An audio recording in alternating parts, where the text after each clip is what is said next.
আমাদের অনেকেই রাতে খায়নি, না খেয়েছিল। আমরা কি সারা রাত এখানে স্টে করবো? তাদেরকে ভেতরে আবদ্ধ করে রাখবো কিনা এবং আমরা এখানে সারা রাত বাইরে থাকতে পারবো কিনা? সেক্ষেত্রে আমাদের কিছু চ্যালেঞ্জ ছিল যে আমরা কালকে তো আমাদের হচ্ছে আসল আন্দোলন সংগ্রাম, আসলে কালকে সাক্ষী হচ্ছে না। সেক্ষেত্রে আমাদের রায় আসবে হচ্ছে 3টার পরে, 4টার দিকে 3টায় তারা হচ্ছে বসবে। তো সেক্ষেত্রে আমরা কি করতে পারি? তো আমাদের মধ্যে আলোচনার পরে হচ্ছে এটা সিদ্ধান্ত হলো যে আমরা অ্যাকচুয়ালি ভয়টা পাচ্ছি কোথায়, যে আমাদের হচ্ছে কালকে আমাদের ভার্সিটি পজিশনকে আমরা নাও পেতে পারি।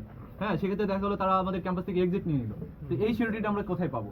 তো এই সিকিউরিটিটা তারা দিতে পারে কিনা, এটা যদি দিতে পারে তাহলে আমরা হচ্ছে আবার কালকে একটা কার্যক্রম ঘোষণা করব এবং পরবর্তীতে আমরা হচ্ছে আমাদের আজকের কার্যক্রম এখানে স্থগিত করব এবং কালকে হচ্ছে আমরা সকালের দিকে আমাদের কার্যক্রম ঘোষণা করব।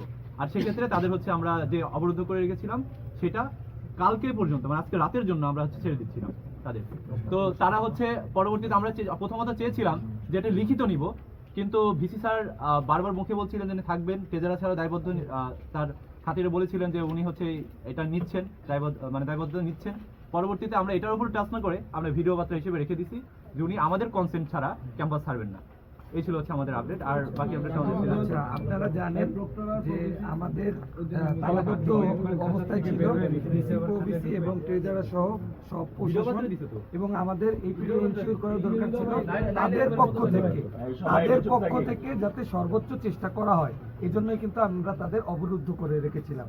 আপনারা জানেন এই সাকসু ইলেকশন আপনার এই 320 একরের মধ্যে সীমাবদ্ধ না, এবং আমাদের প্রশাসনের হাতেও পুরোটা নেই। এটি কিন্তু হাইকোর্টে চলে গিয়েছে। তো প্রশাসনের পক্ষ থেকে আমরা আশ্বাস পেয়েছি যে তাদের পক্ষ থেকে যত কিছু করা সম্ভব হাইকোর্টে যাতে এই রিটটি খারিজ করা যায় সেটা তারা করবে।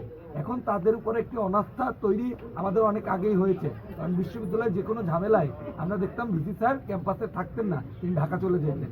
এই জন্য সবার মধ্যে এরকম একটি বিষয় তৈরি হয়েছে তিনি কালকে যদি আবার চলে যান। এই জন্য আমরা এটা নিশ্চিত হওয়ার চেষ্টা করছি যে তিনি এই ক্যাম্পাস ছাড়বেন না, এবং তিনি এটাও আশ্বস্ত করছেন যে আর যদি কোনোভাবে ঢাকা যাওয়ার দরকার হয় সে ঢাকা যাবেন শুধুমাত্র সাকসুকে বাস্তবায়ন করার জন্য। সেই জায়গা থেকে ট্রেজারার ছিলেন, তিনি আশ্বস্ত করেছেন যদি তার ঢাকা যেতেও হয় তিনি আমাদের ডাকবেন, ডাইকা বলবেন যে তার ঢাকা যেতে হবে এই কাজে, এবং এছাড়া তিনি ক্যাম্পাস ছাড়বেন না। এই জায়গায় আমরা আশ্বস্ত হয়েছি, এবং তাদের পক্ষ থেকে তারা আমাদের জানিয়েছেন যে তারা তাদের পক্ষ থেকে কালকে সারাদিন যতভাবে চেষ্টা করা যায়।